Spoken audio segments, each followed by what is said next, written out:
Good afternoon, class. We are looking at Module 3, practice test number 3, chapters 5 and 6. Here's chapter 5, polynomial and rational functions. The price demand function of a company that manufactures that's a large tank or tub used to hold liquid is given as P of x equals minus 5x plus 600. This is the price. What would be the revenue? The revenue is the product of the number of units and the price.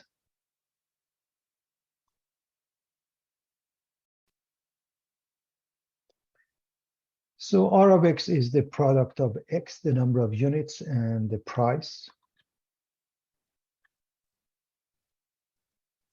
So when we multiply this by x, we get minus 5x squared plus 600x. The company's fixed monthly cost is $1,563, and each unit of watts costs $10. Write the cost function. Well, the cost function is simply the fixed amount and then 10 times x. So C of x is 10x plus 1563, 1,563. The profit function is the difference between the revenue and the cost function. So R of x minus C of x. So basically we subtract this from here. We get minus 5x squared, and then 600x minus 10x, we get 590x, and then minus 1563. That's how we get the P of x, the profit function. How many must be produced and sold in order to maximize profit? This is a quadratic function which opens down. The maximum occurs at its vertex.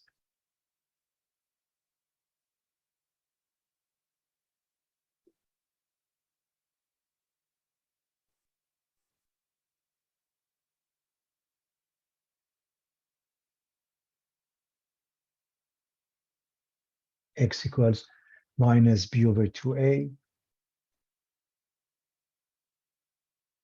minus, here's the b, 590 divided by 2 times negative 5, and that's 590 divided by 10, it's 59. What is the maximum profit?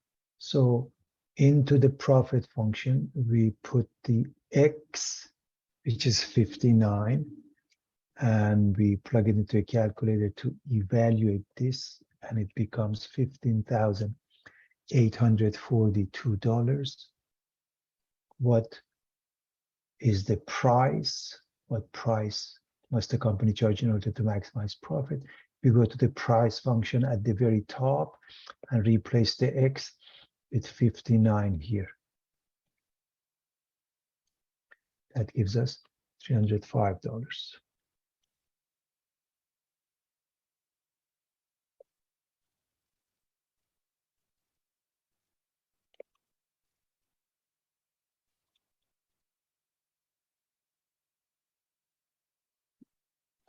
A polynomial of degree 3, P of x, has a root of multiplicity 1 at x equals negative 6, a root of multiplicity 2 at x equals 4, and it passes this pair 2, 8. We want to find the P of x. Number 1, at x equals negative 6, that means x plus 6. At x equals 4, that means x minus 4. So the multiplicity is 1 here, so it's x plus 6. This is x minus 4. Multiplicity is 2 squared, and some factor like a in front of it. So a, because we don't know what we have, this is x equals minus 6, so x plus 6. So x equals 4, so x minus 4, and multiplicity is 2. Now plug in the pair 2, 8, which means we're going to replace the x with 2, P of x or y with 8. So this would be 2 plus 6. This would be 2 minus 4 squared, and it's equal to 8. Now 2 plus 6 is 8. 2 minus 4 is negative 2 squared.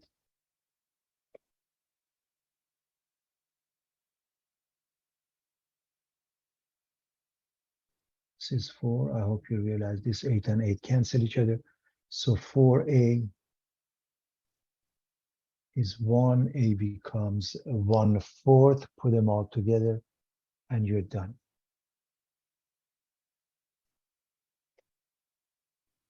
P of x must be 1/4 of x plus 6 times x minus 4 to the second power. We want to divide using synthetic division. The way the synthetic division works, whatever you're dividing by, you put it here. So x plus 1, you put minus 1 here. If it's x plus 10, you put minus 10. If it's x minus 1, you put positive 1. So in this case, we're going to put minus 1. And then we put all these coefficients in order. It has to be in order, and nothing must be missing. If anything is missing, takes a 0 as a placeholder. Therefore, x plus 1, we put a negative 1 here. That's the first thing I want everybody to see. So when you're dividing by x, let's say minus c, then you use c. Okay, that's the concept. Number 3, number negative 2. This one means positive 1, this means negative. So the way it works, the synthetic division, you just bring the same number down. Now you're going to multiply this by negative 1. Always multiply by this. And it gives you negative 3. You add these 2, and it gives you negative 5.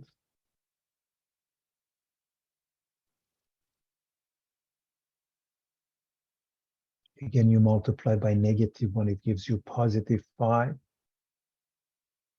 You add these 2, gives you positive 6. You multiply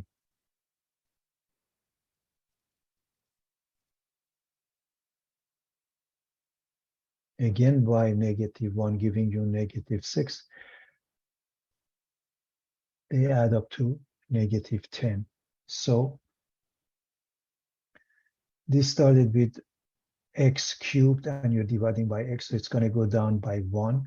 That means this is 3x squared minus 5x plus 6, and this is the remainder, and you write it as follows.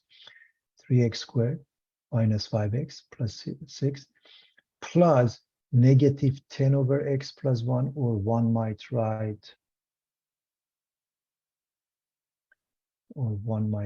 minus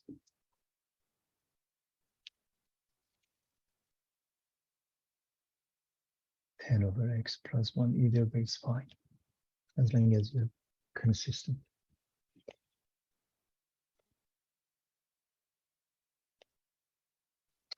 F of x is 2x cubed minus 8x squared plus 5x plus 3. We want to list all the possible rational zeros of f.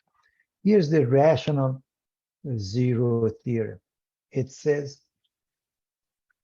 factors of a sub 0, and just to make sure we know, over factors of a sub n. The way we write it is f of x is a sub n x to the power of n plus a sub n minus 1 x to the power of n minus 1, all the way to the constant. A sub 0 is the constant. In this case, a sub 0 is the constant 3 here. In this case, a sub n, and more specifically a sub 3, because of degree 3, it's 2. So factors of 3 over factors of 2, that's what the rational zero says. Those are possible rational zeros. It doesn't mean all of them will work, but some of them. For example, you should know factors of 3.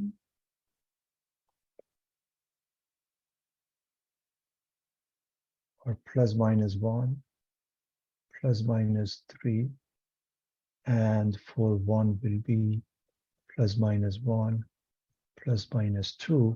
So if you were to write all of them, you end up with plus minus 1/2, plus minus 1, plus minus 3/2, plus minus 3. If you divide this one by this one, you get the plus minus 1. If you divide this one by this one, you get plus minus 1/2. If you divide this one by this one, you get plus minus 3, and this one you get plus minus 3/2. Now, you really have to check all of them. That means you got to plug in into this. Number 1, number -1, number 1/2, -1/2, so on and so forth. So if we plug in order to find all the rationals, if we plug in 3, and you can check it out, we end up with 0. That means 3 is a possible 0. That means this is divisible by x minus 3. Now you do the division by any method, long division, synthetic division. So in order to find the remaining zeros, we do the division. We divide this by x minus 3, any method. We end up with 2x squared minus 2x minus 1. This is faster than checking all of them because we know how to handle the quadratic equation by using the quadratic formula. So if we were to set this equal to 0 and solve,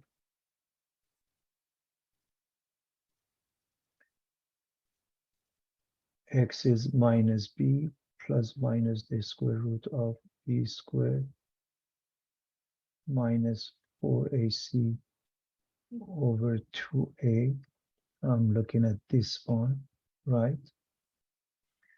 So minus b minus -2, that means, then minus 2 squared. So I'm going to square the -2, which gives me, I'm going to square, which gives me positive. This is squared minus 4 times 2 times -1.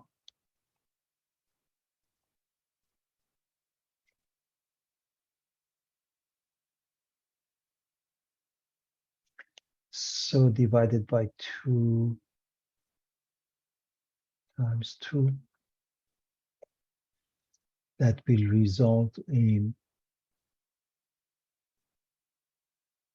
2 plus minus square root of 12 over 4. Now, square root of 12 is 4 times 3.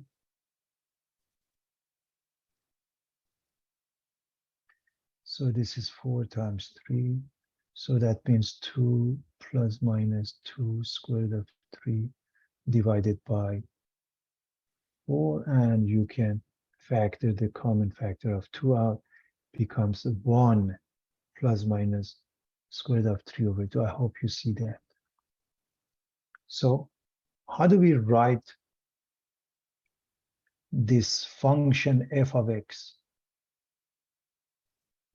as in factored format? Well, f of x is x minus 3 times x minus this. There are two of them, x minus 1 minus square root of 3 over 2 and x minus 1 plus square root of 3 divided by 2. So this is the way you write it. One more time. One of them was 3, so x minus 3. One of them is 1 minus square root of 3 over 2. So x 1 minus square root of 3 over 2 and x minus 1 plus square root of 3 over 2.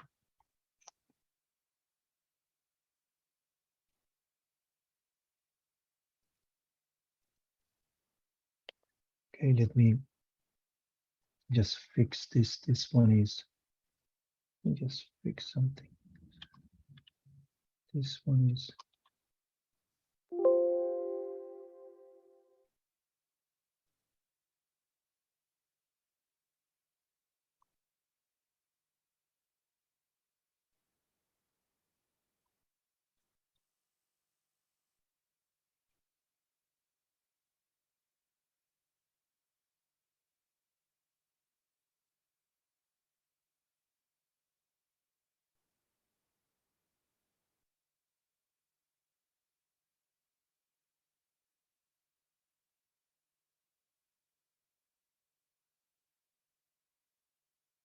This is the proper format.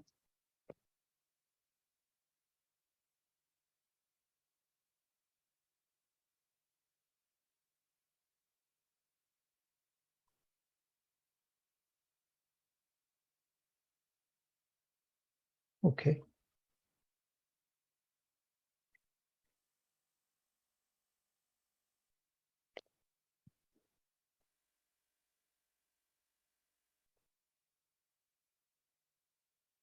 Let's move on.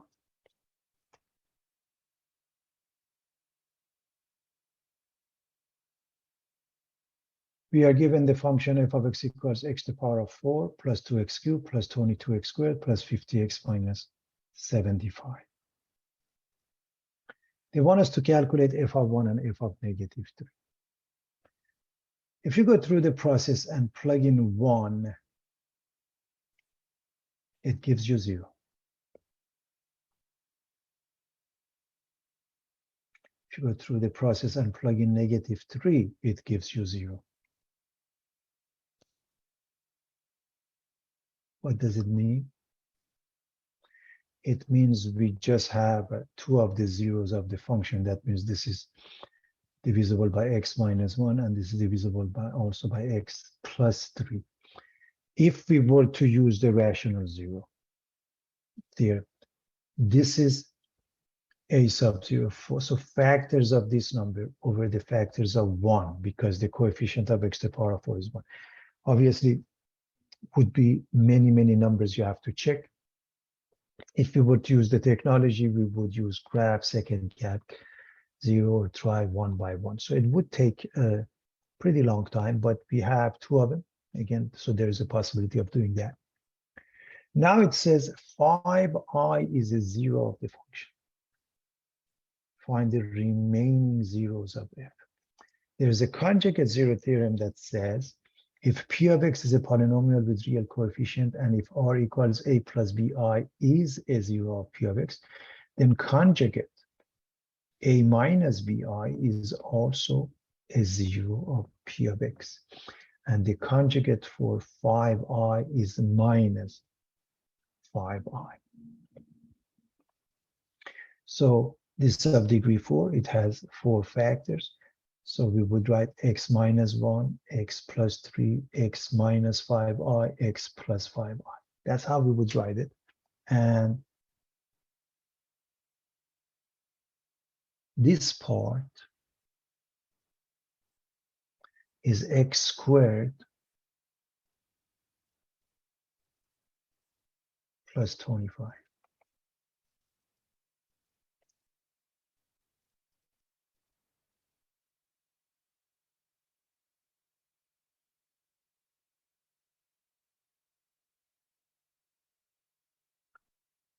Find the domain of the following function expressed in interval notation. Any rational function. The domain is you find the denominator and exclude that, because if the denominator is 0, the function is undefined. Sometimes they say it doesn't exist. So let's set this equal to 0 and solve. We want 2 numbers, the product is negative 8, the sum is negative 2. We get positive 2 and negative 4. So x is either negative 2 or positive 4. And those are the numbers we have to exclude. The domain will be all real numbers except these 2. So minus infinity, negative 2, union negative 2 comma 4, union 4, infinity. And all of them have parentheses, meaning the endpoints are being excluded. Use the remainder theorem to evaluate this function at x equals to, basically it means plug in. So we want to see what the remainder is. We plug in number 2. So 6 times 2 to the power of 4, which is 16, minus 2 cubed, which is 8, minus 15 times 2 squared, which is 4. This is 4 minus 7.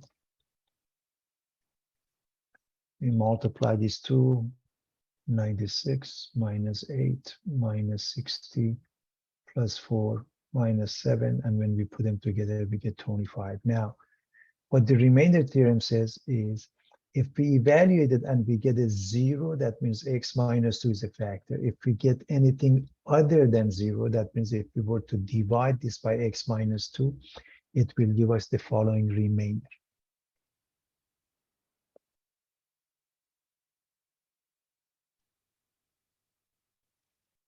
Show x plus 2 is a factor of x cubed minus 6x squared minus x plus 30.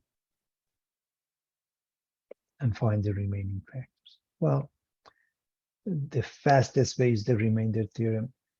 So we want to show this is a factor. We have to evaluate this at x equals -2. So plug in -2. If it were x plus 5, we would plug in -5. If it were x minus 2, we would plug in +2. So let's plug in -2.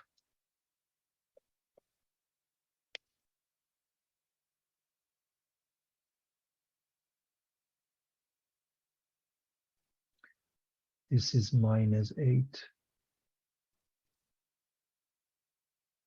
The product of these two, -8 and -6, is 48. Oh, I apologize. This is -8. I thought it was being multiplied by the other one. This is 4.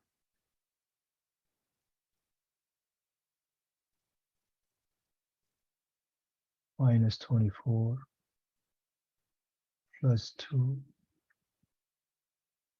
plus 30, they all add up to 0. Now we are going to divide this by x plus 2 by any means. Long division, synthetic division, makes no difference. When we do that, so I'll let you go through the process yourself. By now you have enough practice. This means we have x squared. This means -8x. And this means plus 15. So this is the product of x plus 2 and what I just mentioned, x squared minus 8x plus 15. This we can easily factor because we want two numbers. The product is 15 and the sum is -8. So it's -3 and -5. And this is the factored format.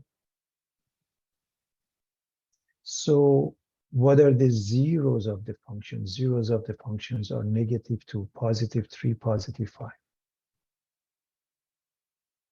So by the factor theorem, the zeros are -2, +3, +5.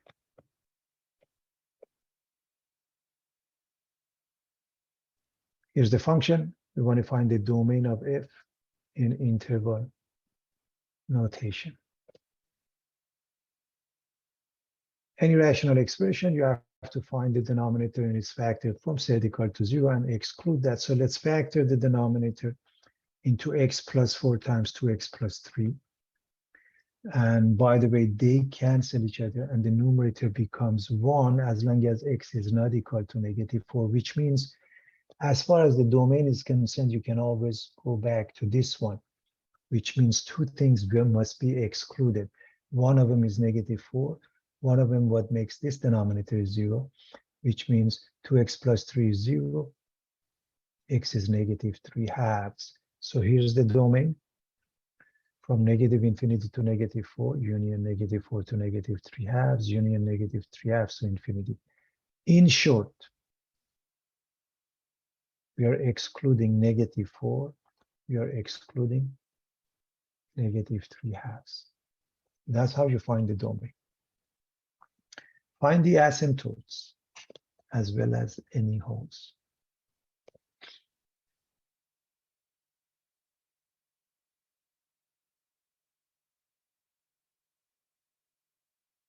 Well, how do you find a hole? This is the same as this one as long as x is not -4. So you plug in -4 here. 1/2 times -4 plus 3, it gives you -4 minus 1/5. This is a hole. This function has this pair without this condition, but this is not identical to this. Becomes identical everywhere except at this point. Therefore, at this point, it generates a whole. So that's a whole. VA, you set the denominator equal to 0. 2x plus 3 is 0. X is negative 3 halves. VA, short for vertical asymptote.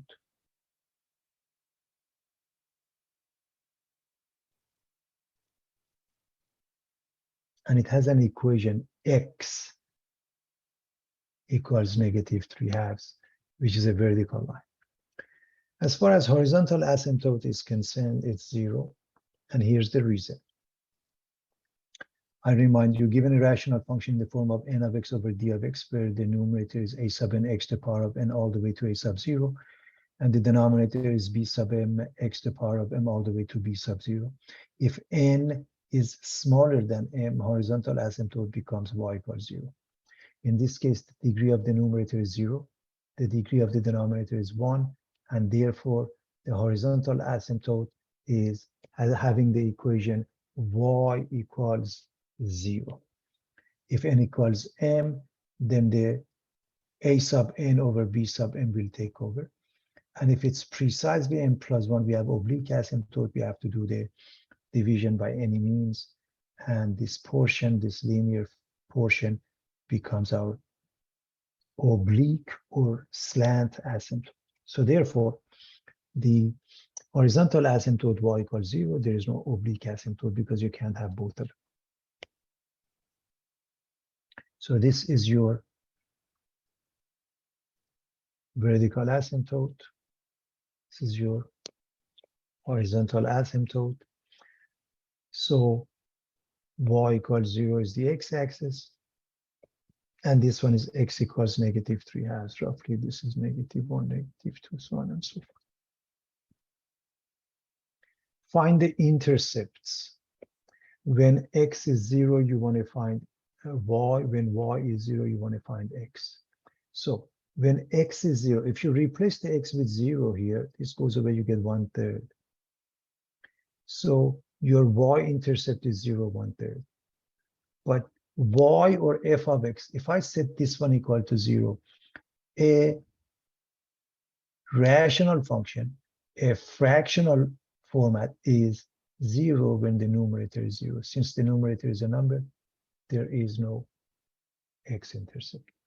So again, I want to quickly recap. X-intercept, you set y or f of x is 0, and the numerator is a number, so it can never be 0. There is no x-intercept. But the y-intercept, if you set this equal to 0, becomes 1/3. So we have this point.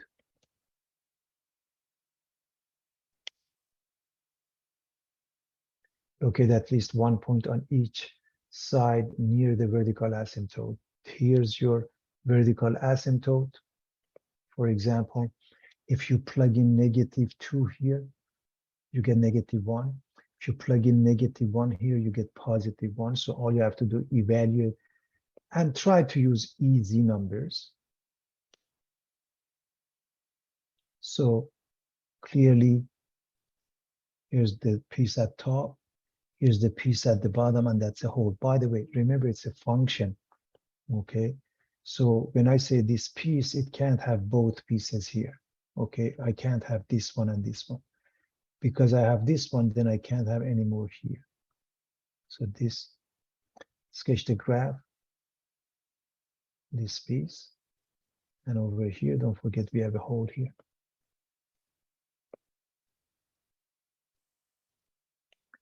Given the function of f of x equals x plus 1 times x minus 5 over x minus 3, find the domain of f in interval notation. X minus 3 is 0, x equals 3, so x equals 3 must be excluded. Minus infinity to 3 union 3 to infinity. That's very straightforward. We want to find the asymptotes as well as any holes. Holes happen when we have a common factor between the top and the bottom. There is no hole. A vertical asymptote, you set the denominator equal to 0. The equation is x equals 3. So x equals 3. And there is no horizontal asymptote because the degree of the numerator is 2 when you multiply. and that becomes x squared minus 4x minus 5. That's the numerator. So there is no horizontal asymptote. As far as oblique asymptote, you have to do the division, and I'm going to let you do the division either by the synthetic division or long division. It becomes x minus 1 minus 8 over x minus 3. This part, y equals x minus 1, becomes our slant or oblique asymptote. And as I mentioned, there is no hole because there is no common factor between the top and the bottom. So you have the vertical asymptote of x equals 3. You have the oblique asymptote of y equals x minus 1, which means you can pick up a couple of pairs and graph this pretty carefully. If x is 1, you get y equals 0, and if y is 0, x is 1. If x is 0, y is negative 1. This may not be to scale, but it gives you a rough idea. Remember, this is 10, so it's about right, this point and this point. This is 1, 0, this is 0, negative 1. So you have the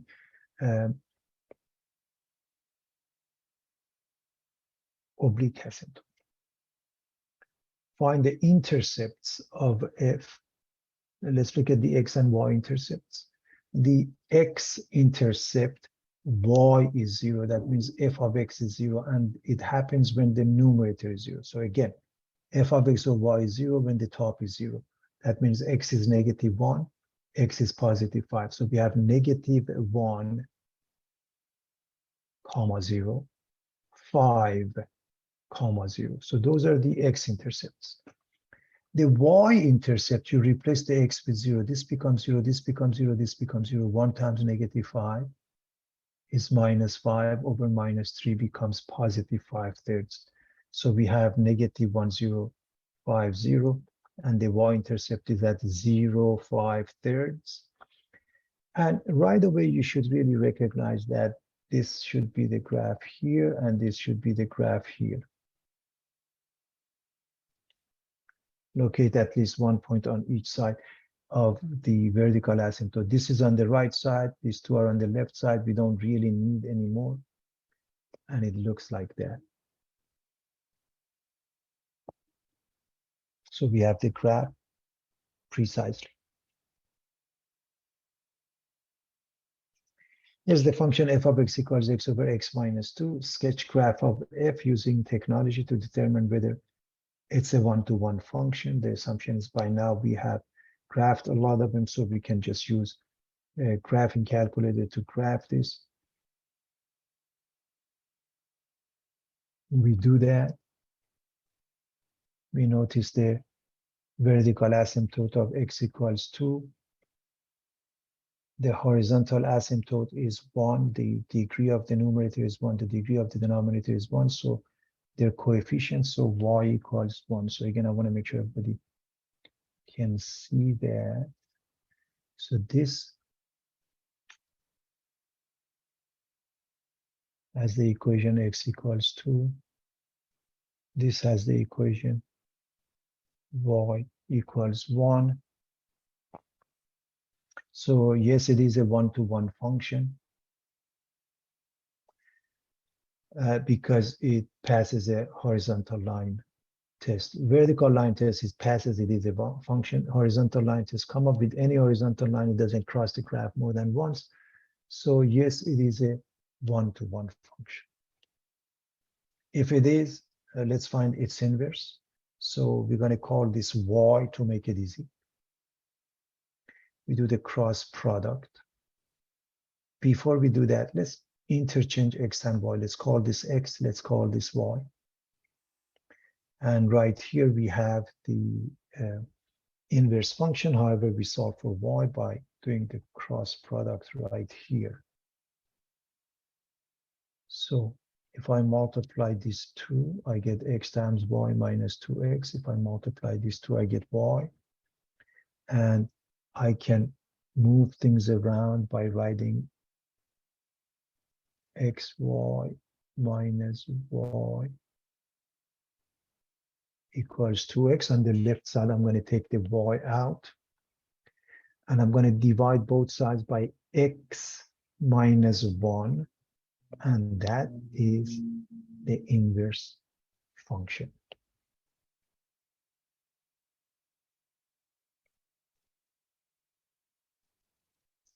Now, let's discuss the graph here. What do you notice? This was y equals 1. This is x equals 1. This is x equals 2. This is y equals 2. So let's write next to it so it'll be clear. So this is now y equals 2. X equals 1 because they're inverse of each other. All right. We are interested in finding the domain of f, clearly everything except 2. So that means negative infinity to 2, union 2 to infinity. And to find the rest of them, domain of f inverse, everything except 1. So that means negative infinity to 1, union 1 to infinity. By the way, the range of f inverse is the same, right, as domain of f. This one, as I mentioned, minus infinity to 1, union 1 to infinity, and this is the same because range of f is the same as domain of f inverse.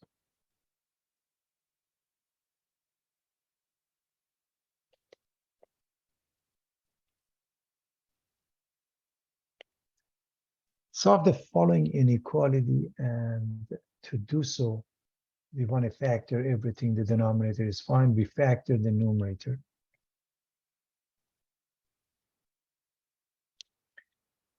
And we need the critical points, everything that makes the top and the bottom 0. That means I need -3, I need +6, I need -2, and I put them on a number line in order.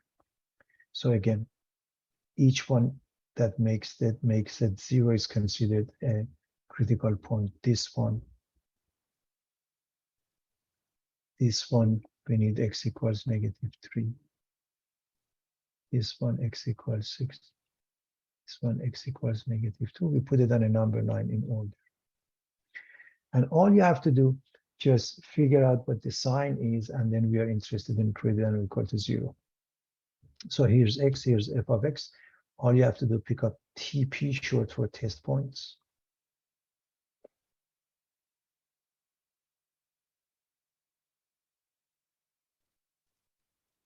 So over here, for example, you would pick -4,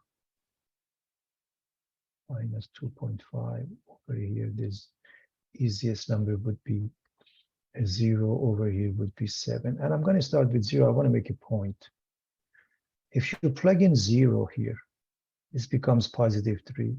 This becomes -6. This becomes +2. So positive times negative over positive is negative. So over here, you get negative. And because all of them have degree 1, they just alternate. Okay. However, if you want, you can pick up, for example, this test point -4. If you put in here, you get negative.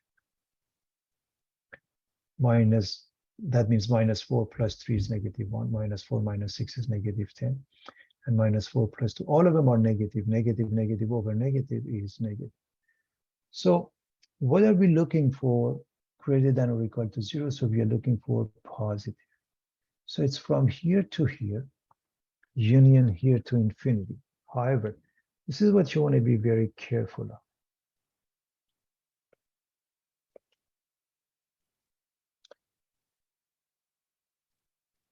From -3 to -2, all is included. Is -3 okay? Yes, because -3 belongs to the numerator. You have a solid dot.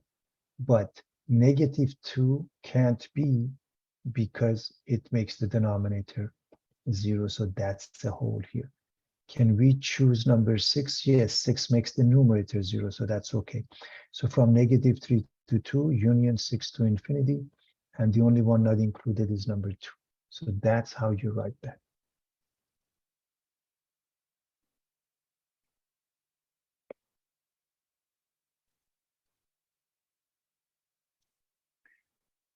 I want to remind you of the end behavior of a polynomial function. which is the behavior of the graph of f of x as x approaches positive infinity or negative infinity. The degree and the leading coefficient of a polynomial function determine the end behavior of the graph when f of x is a sub n x to the power of n plus a sub n minus 1 x to the power of n minus 1 plus a sub 1 x plus a sub 0. So ultimately, the leading term will take over. So take a look at what's going to happen. You know y equals x squared looks like that, and minus x squared looks like that, which means in this case, for example, as x goes to infinity, y goes to infinity, as x goes to negative infinity, it's still f of x goes to positive infinity. Now, if the degree is even, so that means I have x squared or x to the power of 10 or x to the power of 8, doesn't matter. It either looks like this or looks like this for the end behavior. Depends on whether a is positive or negative. Remember, this opens up when a is positive. So leading coefficient is positive. And this one leading coefficient is negative. So even if I have a negative leading coefficient x to any power other than 2, which is even. For the odd, the same thing. We know y equals x cubed looks like this. X goes to infinity, so does y. X goes to negative infinity, so does y. And the other way around for minus x cubed. So if the leading coefficient is positive and it's x to the power of odd, looks like x cubed. But if it's negative, it looks like minus x cubed. I hope everybody remembers that. So this is known as the end behavior of the function. Behavior near a 0, it depends on the multiplicity. X minus c to the power of m. If m is odd, it will cross the x-axis. If it's even, it can't cross, it bounces back. For example, in the case of, for example, y equals x, it goes through 0, 0. In the case of y equals x squared, it bounces back here. In the case of y equals x cubed, also it crosses, meaning it depends on the multiplicity. So those are important theorems for us to know, so we can move on. The higher the multiplicity, the flatter the curve is at the 0. The sum of the multiplicities is the degree of the polynomial function. So when I graph this function where f of x is x cubed minus f of 5x squared minus x plus 5, and it makes it easier if we could factor to see what it looks like. So let's do that. Number one, we can put these two together. We can put these two together and take out x squared. It becomes x minus 5. And because we see x minus 5, we can take a negative 1 out of this. And so what we are looking at is x minus 5 times x squared minus 1. X minus 5 times x squared minus 1. And we know x squared minus 1 to be x plus 1, x minus 1. And so our intercepts are 5, 0, negative 1, 0, positive 1, 0. And we can put them here. And notice all of them have multiplicity 1. That means it will cross. It will not bounce back when we get there. We can calculate the y-intercept by setting x equals 0, and it's easiest to use the original function because this is 0, this is 0, this is 0, and 0, 5. And we can plug this in. And we are going to look at the end behavior. This is the leading term, so it will look like x cubed, the first and the third quadrant. In other words, as x goes to negative infinity, y goes to negative infinity, as x goes to infinity, y goes to infinity. So this end behavior has got to do with x cubed, the leading term, and therefore the graph looks like that. So in other words, even if so you should know it's going to look like this. And so when you are coming down here, when you hit the first x-intercept, it has to cross, but the reason it has to come back up because there's another x-intercept, and then it goes, crosses this, and has to come back down, looking something like this. I'm going to erase the mess, and it will look like this, or a little bit more details like that. How about this function? We want to graph this, so let's start with a couple of things. Number one, we want to find the intercepts. X-intercept, there are two of them. One of them is 2, 0 with the multiplicity 2. One of them, when you set this equal to 0, you get negative 3/2, 0 with the multiplicity 1.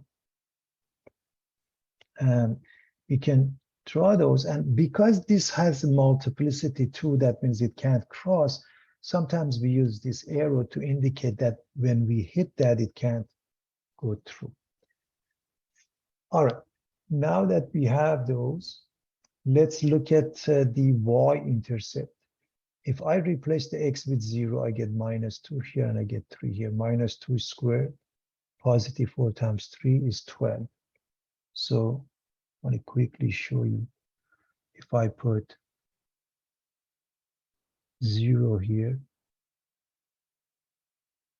I get -2 squared times 3. That's what 12 is.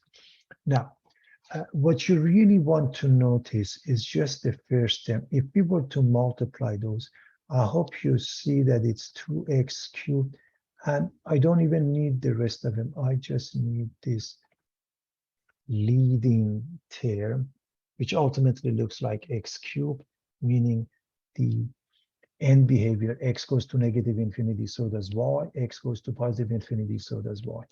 So that's the 0, 12, and those are the end behavior. So the bottom line is, so here's the end behavior, right?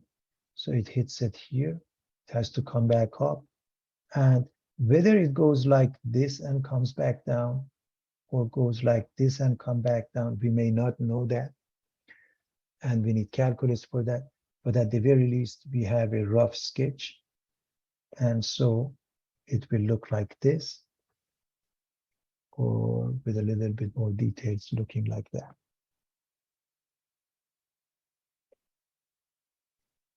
What is the least possible degree of the polynomial here?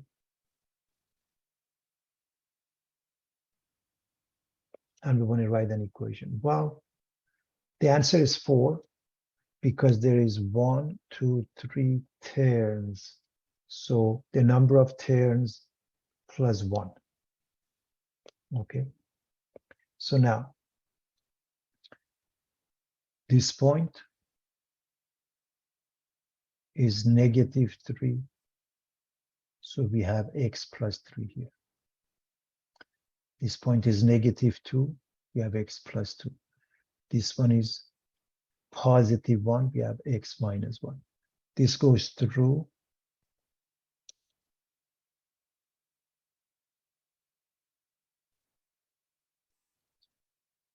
Multiplicity is 1. Same thing here. But what happens here, it crosses. So multiplicity must be 2. And there's a number in front of it we don't know. We're going to give it an a. So those are the 3 points. And we are looking for this number.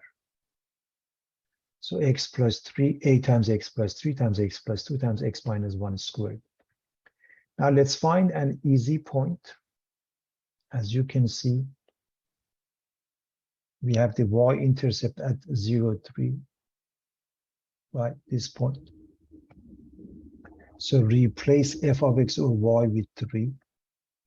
A, I don't know, replace the x with 0.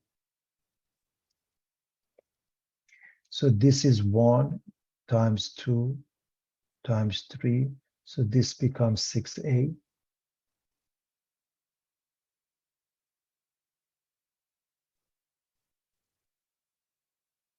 So A is 3/6 or 1/2, and we are done.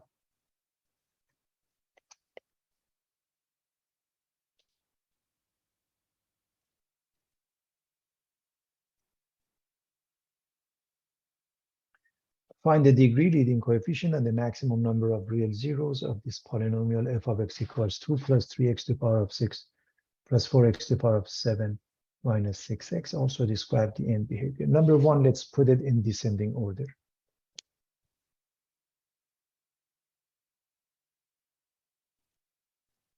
Number two, this is the leading term.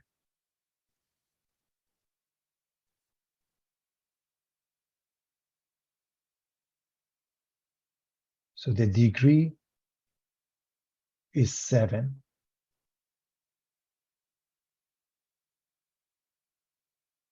The leading coefficient is 4.